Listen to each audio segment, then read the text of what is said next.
Stand by. We're going live. We're going live. 10, 9, going live. 7, 6, 5, going live. 4, 3, 2, 1. Welcome to 10 Seconds to Air. I'm Alita Guillen, and welcome to Season 3 of the show. I want to thank you for the returning listeners, for all your support, and then welcome you if you are a new listener. Today's guest has really moved me, and I find his work about our relationship with food life-changing. So many of us struggle with our relationship with food, whether we are caught up in counting calories, tracking steps, or restricting what we eat. We are stuck in a loop that we don't exactly know how to exit. Today's podcast is all about the research behind how we got here and learning the tools to finally get out. Today's guest brings together his expertise as an addiction psychiatrist, neuroscientist, and professor to create a simple but life-changing framework about our relationship with food that he communicates with clarity and elegance, as you're about to see.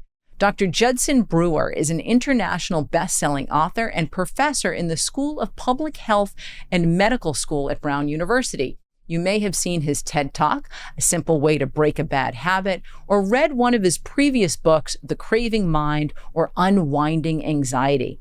Today, we are going to focus on what is in his latest book, The Hunger Habit, Why We Eat When We're Not Hungry, and How to Stop It. It will have you asking yourself if you are hungry or if you are eating out of habit. Joining me now to communicate his latest research is Dr. Judson Brewer. Dr. Brewer, Dr. Jud, right? We'll go by that. Sure. How are you? I'm good. You're good today. All right. You've been doing the rounds. I know. I have seen you are, this is a topic that a lot of people have so much interest in. I thank you for the book. As I said in the intro, the book has really begun to change my relationship with food. I've listened to the audiobook twice now. So I'm really enjoying it. I'm eager to share our conversation with the listeners as well. So thank you. You're tackling a topic that so many of us struggle with in an industry that is loaded with information and misinformation, yet you have found a way to communicate this so differently. How? What is going through your mind 10 seconds to air? Well, I have to say, it's really about grounding myself in the present moment and reminding myself what is important, which is to try to be of service, try to be helpful to people. And it's really helpful to remind, to check in with myself in that way. And it's also a complicated topic. So my guess is there's a lot of medical stuff you could get into, but you found a way to really communicate to the masses, because I got it. So you're doing something right there. Well, that's great to hear. One thing is in medicine, from a medication standpoint, that is a constantly changing and evolving situation. And so, those things are always going to change. That's not something that serves a book well, because the book becomes outdated. And also, over the last several decades in my clinic, I've been really trying to find where my patients are struggling. And there seems to be a universal voice around people just not knowing how their minds work. Mm-hmm. And that's an interesting contrast to the rapidly evolving medical landscape, where our brains don't evolve that rapidly. Mm-hmm. And there's some universal truths that we can tap into that can help us really learn how our brains work and then learn how to work with them. And one thing I find a really wonderful challenge is how to communicate that science in a way that's pragmatic and helpful for everyone. Yeah. Well, I felt like you really did it in this book. The name of the book, The Hunger Habit, Why We Eat When We're Not Hungry and How to Stop. Why did you write the book? Well, I wrote it part out of frustration with, what I in medical school, I learned this very simple formula, calories in, calories out. Right. And it was handed down. I can almost remember the lecturer, saying like, well, this is the formula. Yeah. And it's like a Newtonian law of physics. You just you just do it. And then I got to clinic. I was like, okay, I can remember that formula. And then my patient's like, duh, I learned that 20 years ago and I can't follow it. And so there's this huge gap between the theory and implementation of this theory that was really, making me throw my hands up saying, how can I possibly help people? Because my patients are struggling, even though this formula is so simple. And that's what got me into this whole habit change, research in the first place. My patients struggling with addictions, including struggling with eating. And then seeing that, we don't have great medications for addiction. We don't have great medications for helping us like leverage the strength of our brain. Mm-hmm. And so I started asking, well, what can we actually learn here that can be pragmatically implemented? And that's where I discovered some, things that had been around forever that people had not been paying attention to. And I started playing with them in my clinic. I was like, oh, wow, my patients are coming back saying, hey, this is helpful. Right, and so I started listening to them. So what were you playing with that you hadn't paid attention to before? Well, a big paradox. So it started actually with smoking. Where, every single patient that comes to me, they know that smoking's bad for them, right? So I don't need to tell them, but that's the first thing we actually learn is, say in a very, not forceful, but a command, I forget what they tell us to do. But, it's like, don't say it meekly that, the best thing I can advise for you as your doctor is to quit smoking, because it's the best thing that you could do. And they've all heard that. So everyone knows they're not supposed to smoke. So as the physician, instead of saying, the most important advice I can give you is to stop smoking, I said, well, you're going to smoke. Go ahead and smoke. And they look at me like, did I just hear this right? My doctor told me to smoke. And I say, well, hold on a second. Pay attention as you smoke. And tell me, and your homework is to tell me what it tastes like, what it feels like going into your lungs, what it smells like coming out of your mouth. Oh. So as I would tell my patients to really explore what smoking is like, they'd come back and say, this tastes like crap. How did I not notice this before? I had patients who'd been smoking 40 years and they come back incredulous. So all of that is the precursor for this eating piece, where I started to realize that we could actually leverage awareness as a way to help people change unhealthy habits. Mm-hmm. I'll sum it up by saying I've never had a patient come back and say, thank you, Dr. Brewer, for showing me how great a cigarette tastes. Right. They all come back and say, wow, these taste like crap. How did I not notice that before? And that is the key to habit change, whether it's cigarettes, whether it's overeating, whether it's stress eating. It's that disenchantment that we develop, not through willpower, but through awareness. So you're saying you have to start with that awareness before you can even make a change. Yes. And I think of it as, well, it even goes upstream of that. We've got to be aware that we're stuck in a habit loop. Right. So, yeah. So let's talk about that for a second. Let's start there, because that's really what's happening, is that we are stuck in this habit loop. We are stuck. And I didn't know it was a habit until I read the book, really. I just felt like, oh, I guess we're all swirling around. Everyone's sharing apps to count calories and steps, and then going, I feel so bad. I screwed up yesterday. And then, saying I ate this and I shouldn't have, or whatever it might be. And even if it's not that bad, it's still sort of something happens doesn't leave you feeling great. So what is that? I say that, I don't even know how to identify it, but it is our relationship with food. Yes. What is it? Well, it starts, and let's come back. Let's put a bookmark in the piece about leaving us feeling bad, okay, because that's also something that the diet industry is good at capitalizing on. Well, just to put a one-liner on that, if all of these diets are based on some formula, like follow our formula, whether it's calories in, calories out, or eat this and not that, when we can't follow it, then they say, you just need more willpower. So sign up for another year, put your quarter in the machine. So will you pay us? Yeah. And it's your fault. So we are left with lighter wallets and a lot of shame, a lot of guilt, and feeling like there's something wrong with us. So what I want to say loud and clear is that there's not something wrong with us. that's where we have to start, is to get past that story that's fed to us and that we've believed forever for most of our lives for many people. Like, oh, I just need more of this. No, you simply need to know how your brain works. I have to say, when you say there's not something wrong with us, I have this story going back from the 70s, and I'm sure you've heard this before, Weight Watchers, right?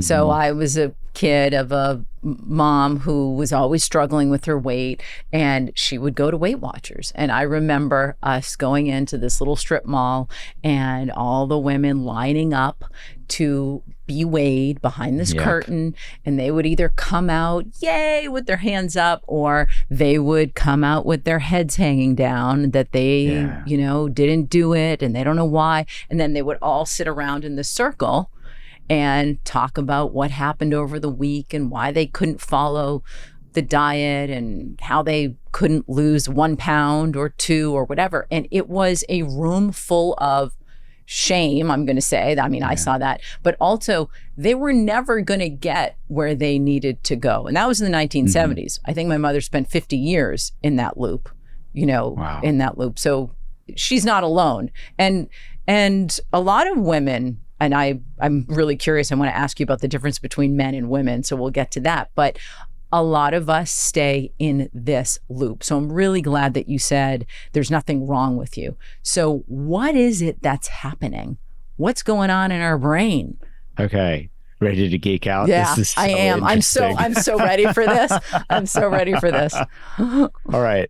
So our brains, well, let's go back to the cigarette story. Our brains did not evolve to need cigarettes to survive, right? We don't need to smoke to survive. But we do need food to survive. And so when we started looking at, how we could apply the practices from helping people quit smoking to eating, we realized just how complicated, how much more complicated it was going to be, because, people have to eat, but they don't have to smoke. And so I went back and looked at, what are these mechanisms that drive eating? And they are really set up to help us remember where food is. Okay. In modern day, most of us can remember where our refrigerator is. We can get on our phone and get food delivered at any time, day or night. So we don't think about these mechanisms. But our ancient ancestors, who had to go and forage for food, sometimes every day, this was critically dependent for survival. And so imagine them out foraging for food. They see some food. That's the first key element, is a trigger, right? See food. Okay. The second one is that they eat the food. And then the third one is that their stomach sends this dopamine signal to their brain that says, remember what you ate and where you found it. So those 3 elements, trigger, behavior, result, that's what forms any habit. It's called reward-based learning. And what they're learning is to remember where food is so they can go back and find it the next day. That's called positive reinforcement. The corollary to that is negative reinforcement, because the other thing that's out there is that tiger or whatever that's looking for its lunch. And so for foraging for food, we see the tiger, there's the trigger, we run away, there's the behavior, and the reward is we don't become lunch. It's called negative reinforcement because we're avoiding something unpleasant. Okay. So that's pretty straightforward, really critical.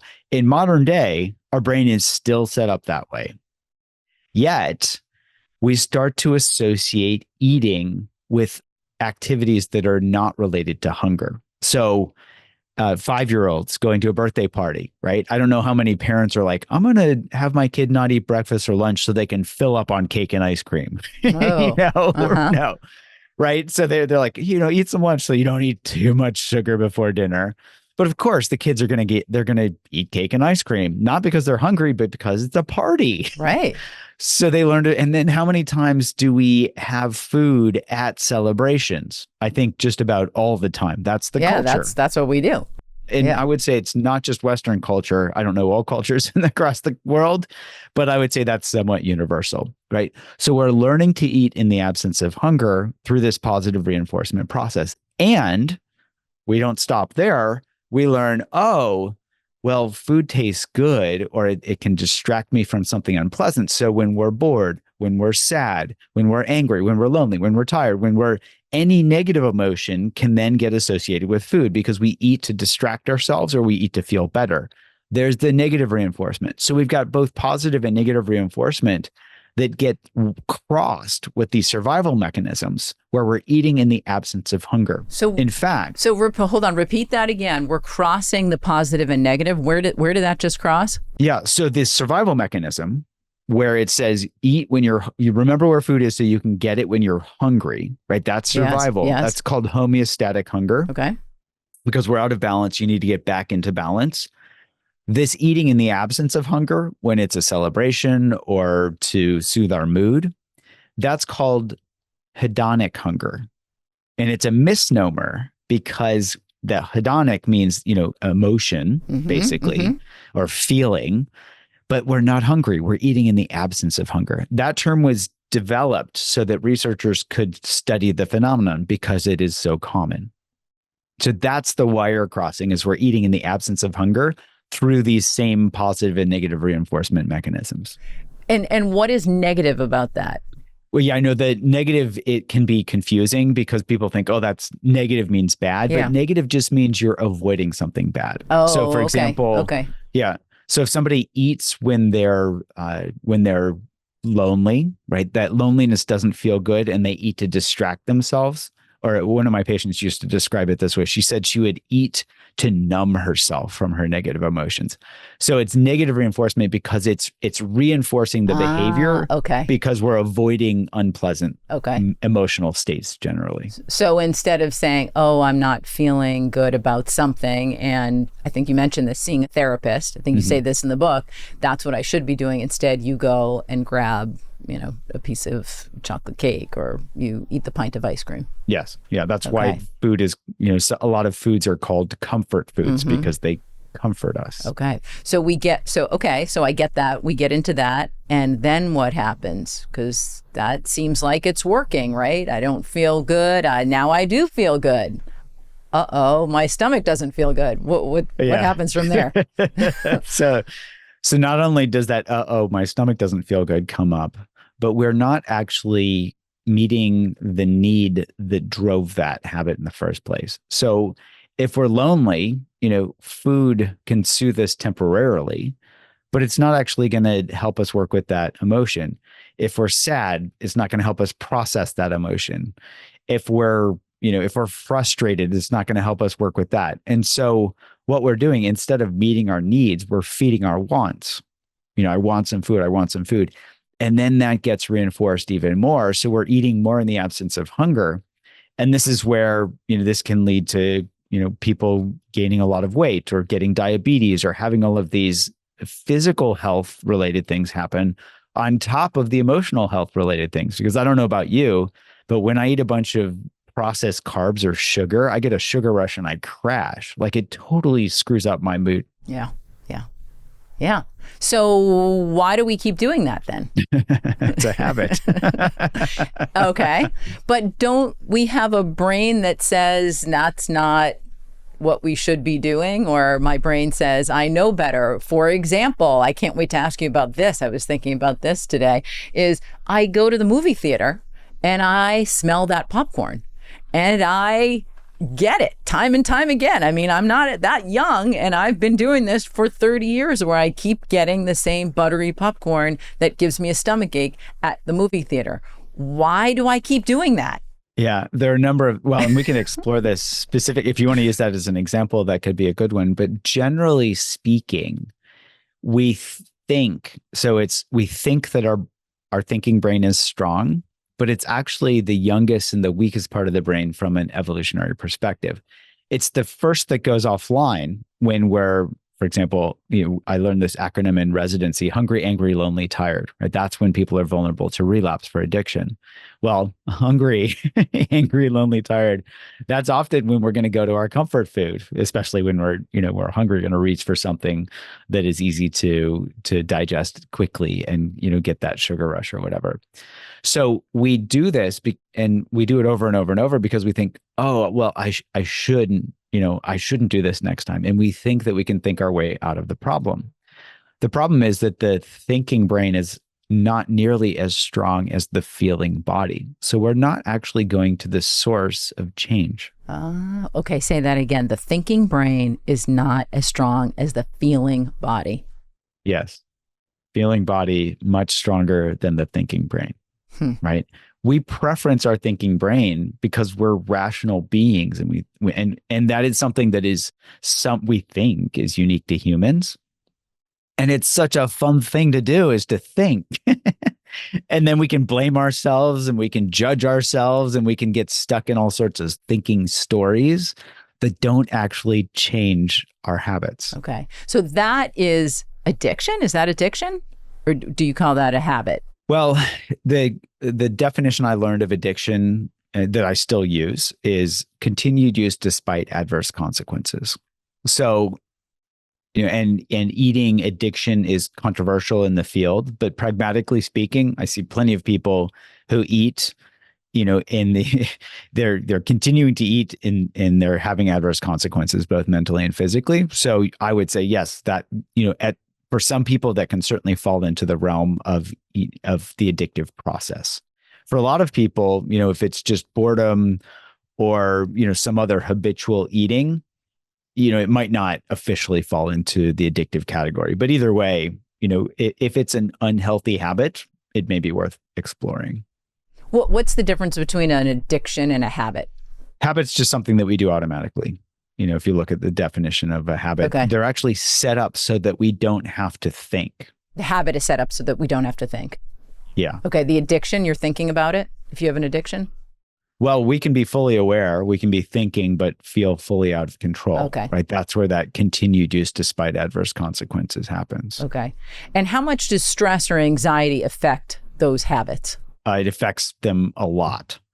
So primary drivers of relapse for substance use, primary drivers of emotional eating. Stress and anxiety. And where and when do these habits and relationship toward food, where does that form? Can we blame our parents for this? Can we, there's got to be somebody to blame. It can't be us.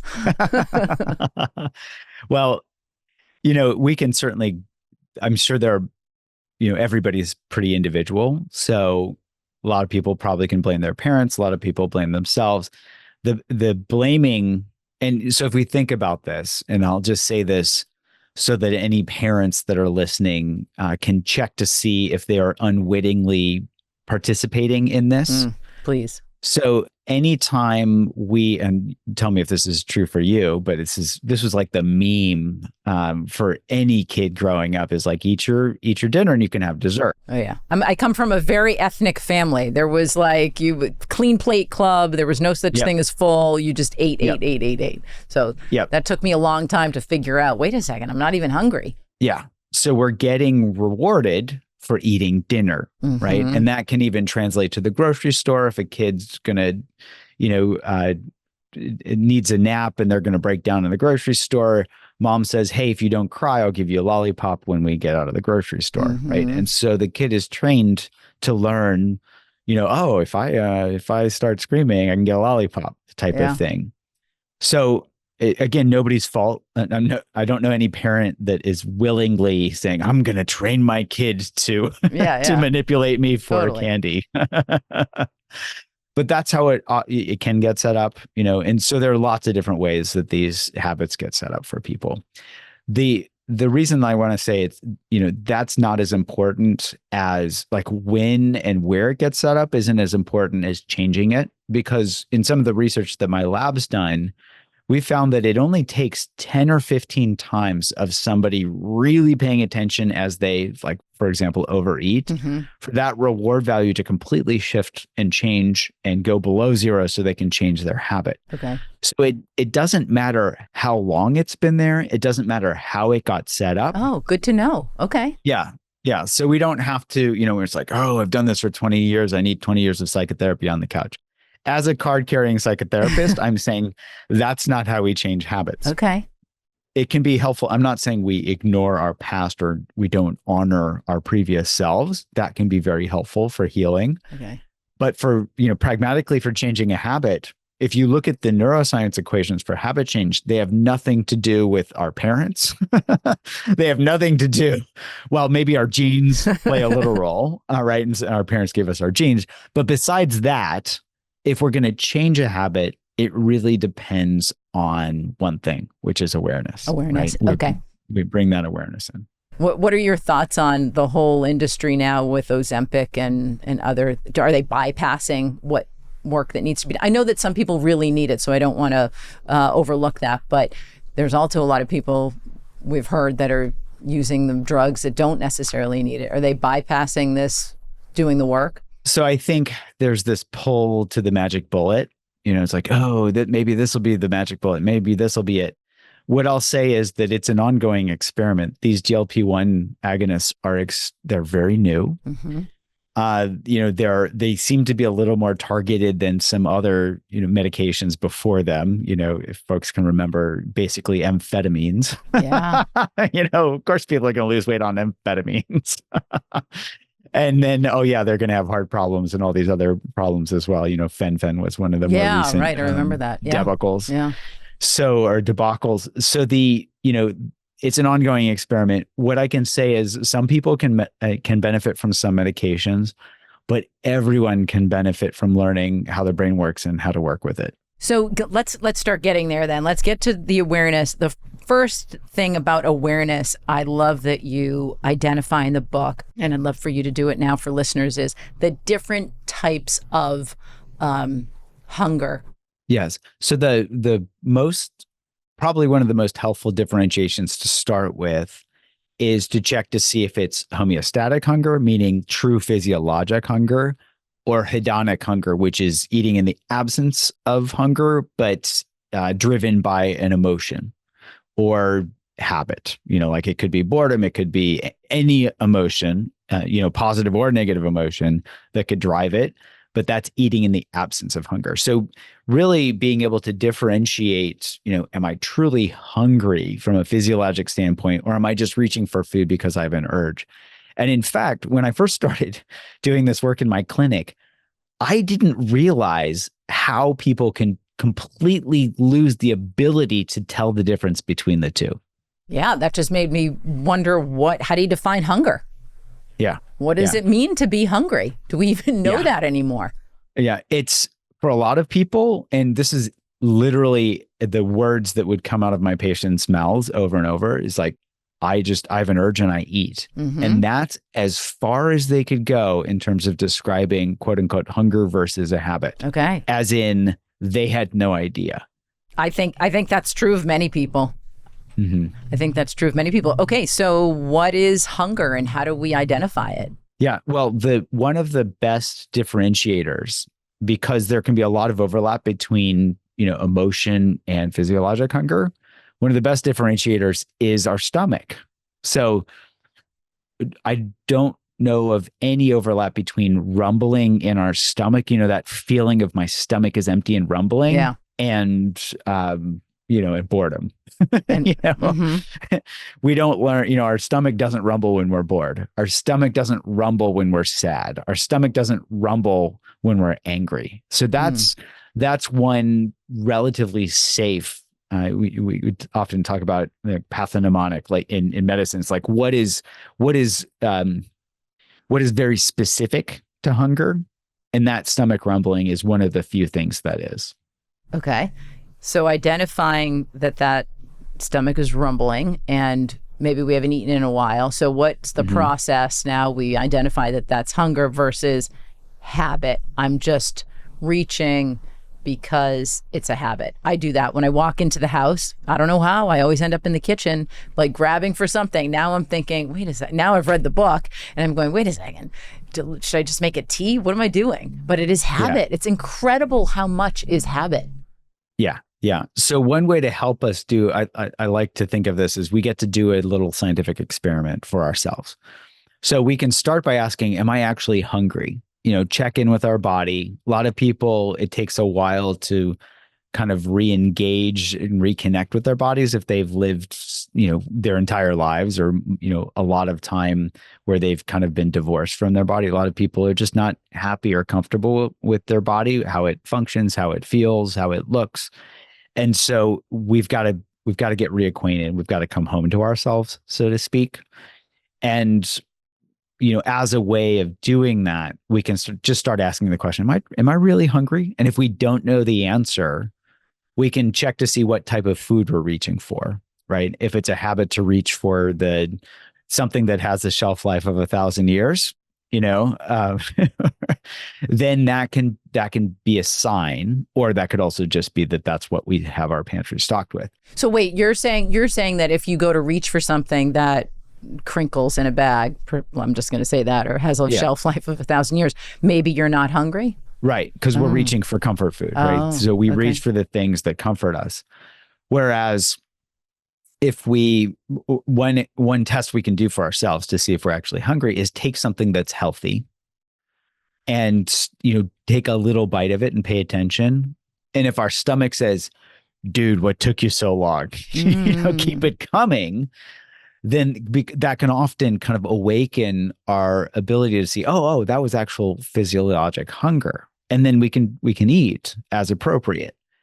If it's like, let me eat some more, let me eat some more, but it's not really saying, hey, my stomach was empty, then that can be a good differentiator between that homeostatic and hedonic. Well, I think you've just answered the question of the movie theater popcorn.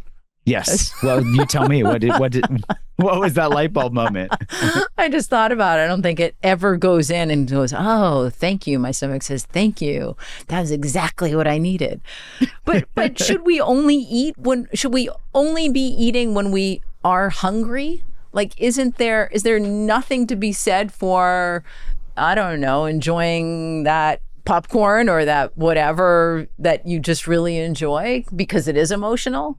No, the good news is this isn't about, being some type of aesthetic and saying I'm only going to eat when have a caloric deficit of X number of calories. Yeah, I don't like that either. Yeah, that doesn't sound very fun at all. No. So this is really about, so for example, if we have dinner and we've eaten enough and we want something sweet for dessert, this is I almost every night, this is what happens to me, right?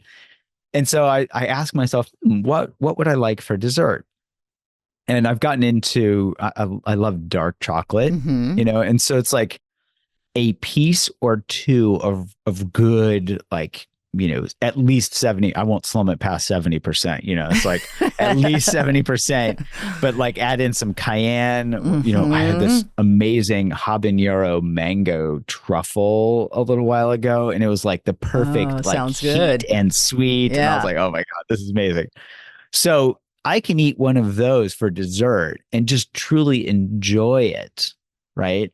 And I'm going to still sleep well because I'm not going to be stuffed. I'm not eating 10 of those things because I'm paying attention. I'm satisfying that urge to have something sweet. Okay. And I'm not overindulging. Okay. So I'm hearing you say there's some kind of threshold. Yeah. How do we, walk me through that threshold, because I do like to enjoy some things that are not so pleasant once I get to a certain point, but in the beginning, they're good, like that piece of chocolate. So what's that process of knowing when is enough before it goes over the cliff and then I'm on the other side of? So I'll tell you, I'm going to start with a story that illustrates this, and then we'll go through what the pragmatics are of doing it. I had a patient who came to me. She was at an unhealthy weight, and she described how she was bonding with her daughter every night, watching television. They'd watch a show together. And she would pull out a bag of potato chips, not a small bag, like a full-size bag of potato chips, and eat the entire bag every night. And so I said, she tried everything. Her willpower wasn't working. And so I said, well, just pay attention as you eat your potato chips, because I don't want you not to bond with your daughter. Like anything parents can do to bond with their teenagers, they're going to hold on to that, like, with an iron fist. Right? Yeah. Because that's gold. So she didn't want to not do that. So I said, just pay attention. and then just see how many is enough. How many potato chips is enough? And she came back. I won't make you guess, but she came back and she stunned me because she said, well, I stopped at 2. I call her Oh. my 2 potato chip lady because, it was and I don't remember, this was years ago. I don't know if it was just the amount of salt or the salt fat combo or that they weren't, whatever it was, but she had scratched the itch of the potato chip with 2 potato chips. And then she's like, oh, my stomach's, because she wasn't hungry, right? This is after dinner. So she'd have those 2 potato chips. She'd probably get her salt quotient for the week. Potato chips are pretty salty when you really pay attention. Right. And then she was like, ugh, ugh. It just not, they weren't worth eating more because she would get that stomach ache and all of that. Mm-hmm. So that story illustrates this principle. I call it the pleasure plateau. And the way that works is, especially if we're not hungry, we can find that more quickly. But if we're hungry, we're going to climb that hill. The hill's going to be higher to climb. And what I mean by that is, with each bite, we can ask ourselves, is this enough? Is this enough? So for example, if we eat dinner, and we're really hungry, the first few bites of dinner are going to taste better than the bites at the end when we're almost full. And what that means is we're reaching that pleasure plateau where our body is naturally saying, hey, you've had enough. We're reaching satiety. And if we pay attention, we can actually coast to a stop on the plateau. Because what's at the end of the plateau? The cliff of overindulgence. Yeah. So the Clean Plate Club, that's just zooming us off the cliff, right? Because we're not hungry, but we got to eat it because it's a habit or our parents told us to or whatever. We don't want to waste food. So it's as simple as paying attention as we eat and asking, is this, better than, worse than, or the same as the last bite? Because that helps us really find where that momentum naturally will bring us to a stop. If we're not paying attention, then we're going to go over that cliff of overindulgence. And that's what my patient found, was that it was, because she was not hungry, it didn't take long for her to hit that pleasure plateau.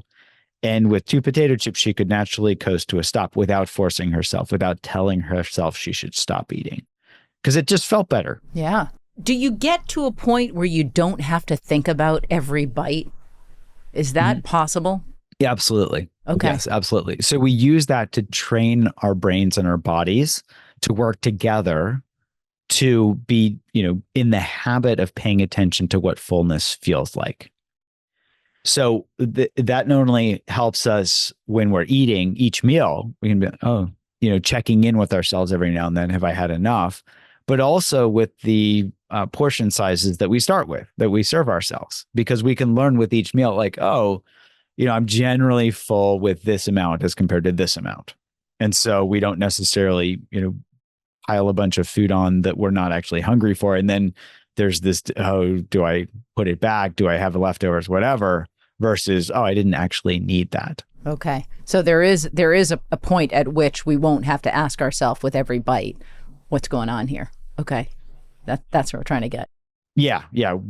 For me, I can check in with my body and see, like, what's my level of hunger. And then I generally, based on all my past experience from paying attention, and be like, I probably need this amount of food. And then I can go eat that.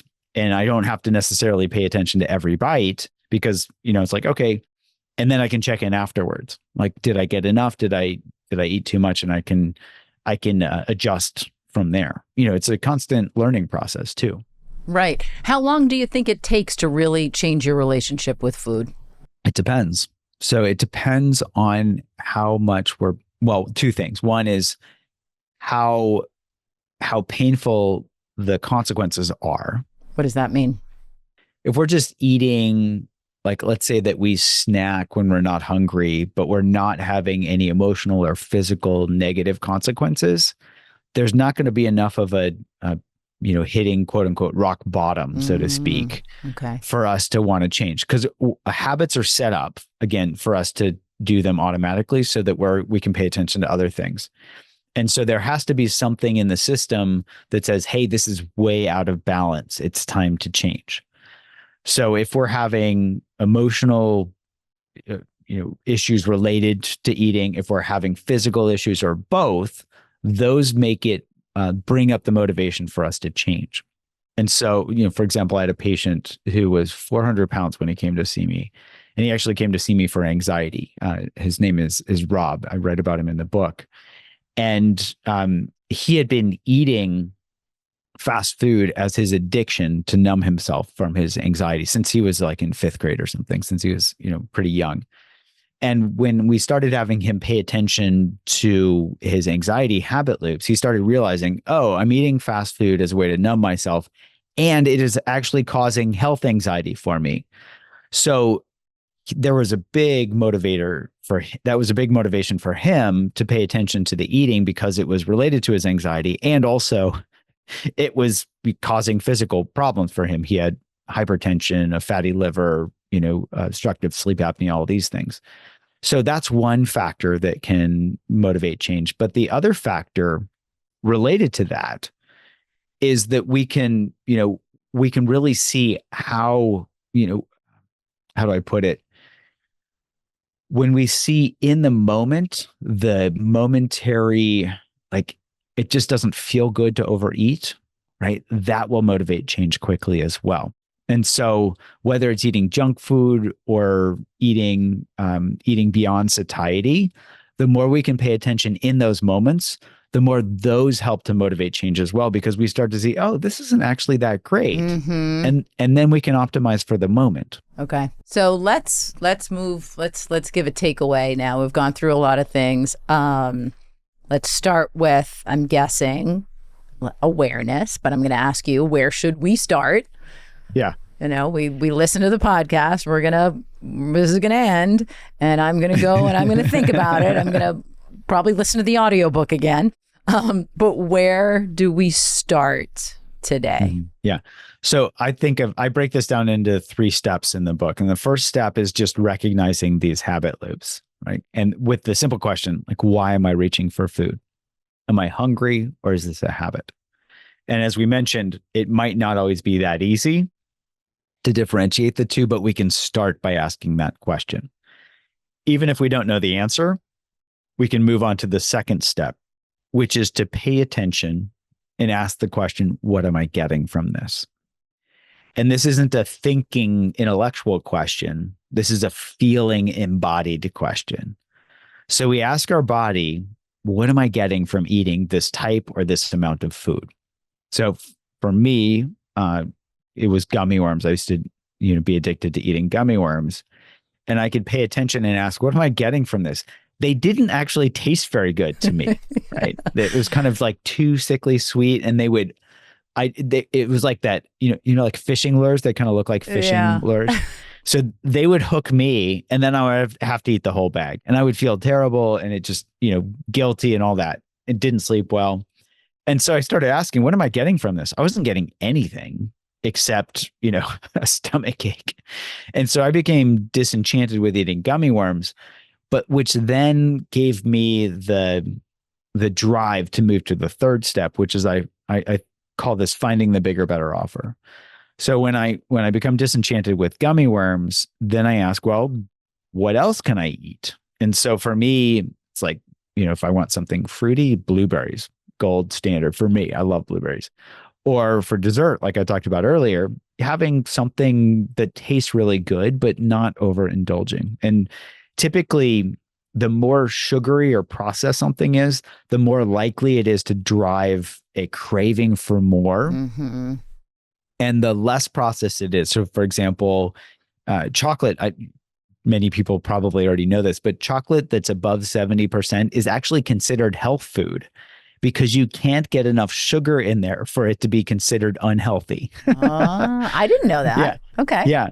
So not only has it been designated as a health food because of all the healthy properties of chocolate, but if you eat chocolate that's above 70%, it is not nearly the same in terms of its drive and craving for more versus just the satisfaction, of just enjoying the taste of it. Mm-hmm. Okay. And so here we can find, it's somebody could even compare eating a bunch of milk chocolate to dark chocolate, right? And see what the results are afterwards and find that bigger, better offer for them. It might be simply eating a small serving of ice cream that they really enjoy versus eating the whole half gallon. Okay. So recognizing and paying attention, what am I getting out of it, and asking your body that, and then finding the bigger, better offer. I mean, that's a great start. I love it. Anything I didn't ask you about today that you wanted to mention? I know this isn't for everyone. Maybe you could mention that this isn't, there are people that do have eating disorders that this book probably isn't geared toward. Yeah, I'll mention two things. One is people with anorexia nervosa, this book is not for them. It's unfortunately the most lethal of all psychiatric conditions, and it really takes a village to help people with anorexia nervosa. I've certainly worked with people with binge eating disorder in my clinic and people with bulimia, et cetera. And those, when people are overindulging in food, that's, or habitually eating or anything like that, that's what the book is for, but not for people who are restricting their eating. The second thing I'll mention, and this goes back to something we talked about earlier, is that kindness is really key to this process. I had a patient who would not keep mirrors in his house or his apartment because he had so much self-loathing, where he judged himself so much he couldn't even look at himself. And so it's really important to be kind to ourselves in this process, because we get societally trained that what we look like isn't acceptable for a lot of people. And so there are these really unhealthy societal memes about what beauty is. And I'm glad to see that those conversations are being had around changing those societal standards, but they're certainly not there yet. And it will take a long time for those to change. So self-kindness, self-compassion, rinse and repeat during the process, for people to notice any habit loops around self-judgment, about self-loathing, about self-hatred, and just seeing that that's just their brain that's been trained, often societally, to do that. And if they can learn that, they can unlearn it. And to unlearn it, would you say going through these steps to unlearn that? Yeah, same thing. Yeah, we can use the same, what does it feel like when I judge myself? Doesn't feel so good. What's it feel like when I am kind to myself? There's the bigger, better offer. So it's the same process. Yeah. Dr. Jud, thank you so much. Again, life-changing. I have already made changes with it. I didn't realize that I was doing some of the things that I was doing, that I was in the habit that I was in. And so I've made some changes already. I look forward to what comes. I'll drop a link to your website and to the book in the show notes, and anything else that you want to send me, I'll make sure I put it in there so that people who are listening can have the resource. Wonderful. Thank you. Thank you.